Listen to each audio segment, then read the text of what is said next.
তো ওটা নিচে দিকে যাই, কি অবস্থা দেখি। বাবা, শীতে কিচ্ছু ভালো লাগে না পুরো। কোথায় গেছো? তো প্রভু এখন হাত ধুচ্ছে, বাজার থেকে এসছে, হাত পাটা সুন্দরভাবে ধুইয়ে নেবে। ঠান্ডা জল অনেক না, হাত পুরো যন্ত্রণা হয়ে যায়, বলো অবাস হয়ে যায়, বলে যন্ত্রণা হয়ে যায়। আমার বাথরুমের কাজ বাকি আছে, আমি গিজার লাগাবো, এখানে গিজারের পয়েন্ট করা আছে। গিজার লাগালে পরে তাহলে হাত পা ধুতে অসুবিধা হবে না, নয়তো রাত্রিবেলা জল ধরা যায় না, এত মানে ঠান্ডা, যন্ত্রণা বিশাল। যাই হোক, সব হলো তপস্যা, হ্যাঁ, রাধারানীর জন্য। আর এখানে আপনারা যারা বাড়ি করবেন না কেন, টিউবওয়েল কিন্তু বসাতে ভুল করবেন না। কারণ হয়েছে গিজারে এত বিল, বা গিজার অনেক সময় খারাপ হয় ঠান্ডার সময়, না না, বিলের জন্য কোনো কথা না, সব সময়ের জন্য তো আপনি বাথরুমে এসে কাজ করতে পারবেন না, বাসন ধুতে পারবেন না। কারণ হয়েছে সব সময় কি করা যাবে? বেসিনে তো বেসিনের জন্য আলাদাভাবে করতে হবে। কিন্তু কারণ হয়েছে আমি কিন্তু সকালবেলা উঠে কল চেপে বাসনগুলো ধুই, মনে হচ্ছে ওর ভিতরে আপনার গরম জল করে রেখে দিয়েছে, এত সুন্দর। আর এই জল দিয়ে কাজ করলে মনে হয় পুরো হাত অবশ হয়ে গিয়েছে। তো প্রভু দেখুন, এই সকালবেলা শুধু বলি আমি, দুপুরবেলা আমাকে একটা রাধাকুণ্ড থেকে গোলাপ ফুল এনে দিয়েছে। কারণ রাধাকুণ্ডে আমার অনেকদিন যাওয়া হয় না, এর জন্য রাধারানীর চরণের গোলাপ ফুল কিন্তু পেয়ে গেলাম ঘরে বসে। প্রভু তো আসলো, জামা কাপড়ও নিয়ে আসলো, আর বাজারও করে নিয়ে এসছে। তো কি কি বাজার নিয়ে এসছে একটু দেখি তো। এই যে বাজারের আজকে থলি, আমাদের ছিম আছে, এটা কি এনেছে, কাঁচা টমেটো এনেছো। তো দেখুন ছিমগুলো কিন্তু বেশ বড় বড়, হাইব্রিড, আটি নেই এর ভিতরে, আটি কম। আর আমার ভালো হয়েছে, কাঁচা টমেটো এনেছো, উঠেছে বাজারে না। আর ছোট আলু এনেছো আবার, এটা কি আলুর দমের জন্য। বড় আলু আনোনি? ও, বড় আলুও আছে নিচে, মিশিয়ে এনেছো। এটা আলাদাভাবে আনলে ভালো হতো। গাজর এনেছো, এই সবজি এনেছো শুধু, আর কিছু আনোনি? কালকে ভিডিওতে প্রভু ফোন করেছিল, শুনেছেন যে বাঙালি দোকানে গিয়েছিল, কোনো সেরকম বাঙালি খাবার পায়নি, সব ফুলকপি তারপরে বেগুন এসব সবজি ছিল। তো আজকে প্রভু বাঙালি দোকানে গিয়েছিল, তারপরে এগুলো পেয়েছে। তো বাঙালি দোকান ছাড়া কিন্তু এসব এখানে পাওয়া যায় না। তো এটার ভিতরে আছে আপনার এই যে লাল শাক, অনেকদিন পর কিন্তু পেয়েছি লাল শাক। এখানে তো দেখতে পাচ্ছেন কচুরলতি, মোটা মোটা কিন্তু অনেক। আর এনেছে কচু, একটা ছোট কচু এনেছে, কচুর লতি এবার কচু এনেছে, বুঝুন, দুটো কচু লাগে, যা পায় যে সময় সেই সময় সব নিয়ে আসে। আর এনেছে ধনেপাতা তো আছেই, আর পটল, আর ঘরে সবজি আছে, অসুবিধা নেই। তো আমি এখন রান্না করব, কি রান্না করব তাই ভাবছি। তো আমি সবজি বানিয়ে নিয়েছি, আজকে করব রাতের বেলা, তো বেশি কিছু করব না।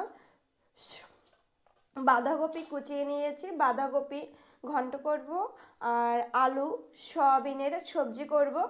আর এখানে নিয়েছি কচু, এনেছে প্রভু দেখিয়েছি, সে কচুর বড়া করব। তো ধনেপাতা কাঁচা লঙ্কা কুচিয়ে নিয়েছি শুধু, আর কিছু করিনি। তো এখন আমি রান্না চাপাবো। তো কড়াইতে জল দিয়ে দিয়েছি আমি, এখন জলটা গরম হতে থাক, আর সয়াবিনটা আমি সিদ্ধ করে নেব। তো জল আমার দেখতে পাচ্ছেন সুন্দরভাবে গরম হয়ে গিয়েছে, এখন আমি এই সয়াবিনগুলো দিয়ে দেবো, ভালোভাবে সিদ্ধ করে নেব। এটা সয়াবিনটা যদি ভিজিয়ে রাখতাম তাহলেও হতো, তো ভেবেছি সিদ্ধ করে তারপরে নিই। তো সয়াবিনটা কিন্তু আমার সিদ্ধ হয়ে গিয়েছে, দেখুন সুন্দরভাবে সিদ্ধ হয়ে গিয়েছে, এখন এটা তুলে নেব।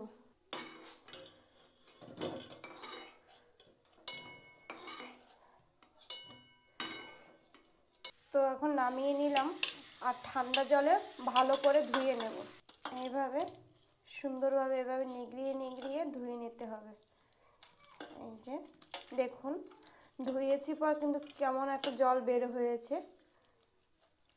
ভালো করে ধুতে পারিনি। তারপর তো সয়াবিনটা ভালো করে সিদ্ধ করে এভাবে যদি ধোয়া হয় তাহলে কিন্তু খেতে ভালো লাগে। দেখুন কি অবস্থা, কি জল বের হয়েছে। এভাবে জল নিগড়িয়ে তো আমার কড়াই গরম হয়ে গিয়েছে, সাদা তেলে ভেজে নেব আর সরিষা তেলে রান্না করব। তো এই যে আলুটা আগে ভেজে নেব, কারণ হয়েছে সয়াবিনটা ভাজার সময় আবার কড়াইতে লেগে যায়, এর জন্য। দিয়ে দেব জিরে, তেজপাতা,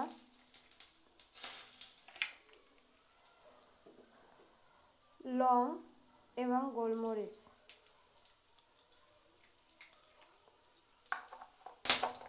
দুটো এলাচ, টমেটো।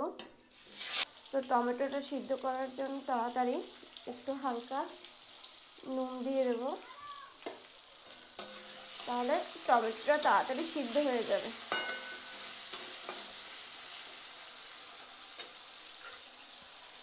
দিয়ে দেবো আদা বাটা,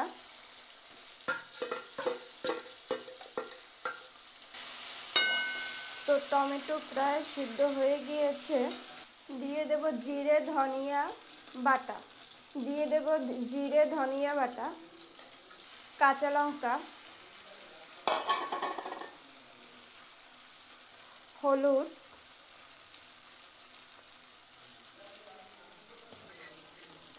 পরিমাণ মতো নুন, কারণ আমি আলু ভাজায় এবং সয়াবিন ভাজায় নুন দিয়েছি, অল্প নুন দিলেই হয়ে যাবে। এখন আবার সুন্দরভাবে কষিয়ে নেব। তো আমার এটা কষানো হয়ে গিয়েছে।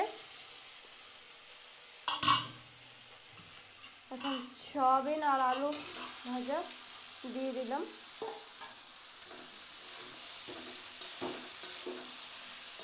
এখন এটা আবার সুন্দরভাবে কষিয়ে নেব। আমি কাঁচা লঙ্কাই রান্না করব,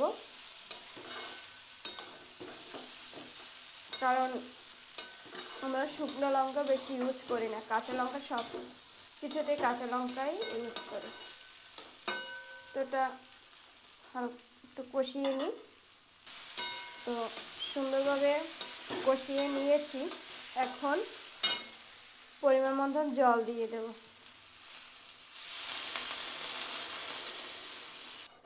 জল দিয়েছি, সব কিছু দিয়েছি।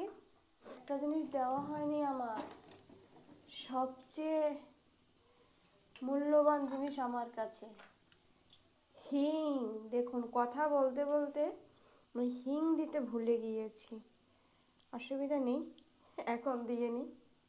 একটু তেলে দিলে ভালো হতো। হিং দিলে নিরামিষ রান্নায় যদি হিং ব্যবহার করা হয় টেস্ট কিন্তু দ্বিগুণ বেড়ে যায়। আজকে আমার তারা আছে, প্রভু এসে গিয়েছে, তারা আছে, অনেক কিছু কিন্তু ভুলে যাচ্ছি। চিনিও দেওয়া হয়নি, চিনি দিয়ে দিচ্ছি। এখন রান্না করতে গিয়ে আজকে ভুলে যাচ্ছি। বেশি তাড়া দিলে আমার রান্নায় অসুবিধা হয়। তো এখন ঢেকে দেব। এই যে ঢেকে দিলাম। তো আমার সবজি প্রায় হয়ে এসছে।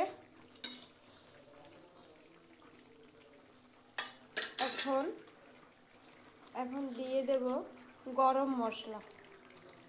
সয়াবিনের সবজিটা কিন্তু একটু ঝোল ঝোল নামালে ভালো হয়, কেন ঝোলটা পরে টেনে যায়, ওই জন্য। তো এখন আমি নামিয়ে ফেলবো। তো আজকে আমার রান্না হয়েছে বাঁধাকপি ভাজি করেছি, সয়াবিন আর আলু সবজি করেছি, তা তো দর্শন করেছেন, আর হয়েছে কচু বড়া করেছি। এই তিনটে করেছি। এখন গণিতাকে ভোগ নিবেদন করব, এর জন্য আগে অন্নটা বেড়ে নেব। এখান থেকেই আমি অন্নটা বেড়ে নিই, কারণ সবই তো গোবিন্দরই জিনিস, এখানে অসুবিধা হয় না।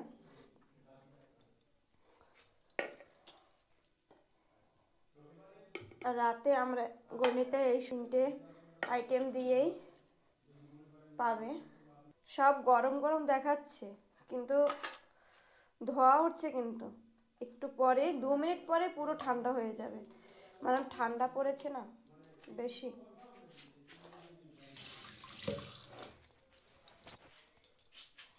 আর দিয়ে দেব বড়া। তো অনেকদিন পর কিন্তু গণিতায় বড়া পাবে, কচুরি বড়া। তো আমি এখন যাই গণিতের কাছে, ওখানে তুলসী রাখা আছে, তুলসী দিয়ে ভোগ নিবেদন করব।